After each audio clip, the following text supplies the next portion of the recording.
Shri Tuljabhavani complex 1 BHK 2 BHK and shop project by Shri Tuljabhavani developers Gawandiwada opposite Asha park near Bharadnaka Malvan Sindhudurg.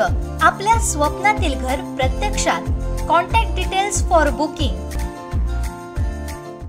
Ratnagiri Sindhudurg जिल्ह्याचे खासदार विनायक राऊत यांनी नाधवडे येथील महादेव मंदिरात भजन केलं। महाशिवरात्री निमित्त दर्शनासाठी आलेल्या राऊतांनी स्वतः पेटी वाजवत गजर सादर केला। पहा खासदारांनी कसा धरला सूर।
आमचे दिवसभरातले सर्व अपडेट्स, ताज्या घडामोडी आणि थेट लाईव्ह पाहण्यासाठी सबस्क्राइब करा, लाईक करा कोकणचं नंबर 1 महा चॅनल कोकण 7 लाईव्हचं YouTube चॅनल।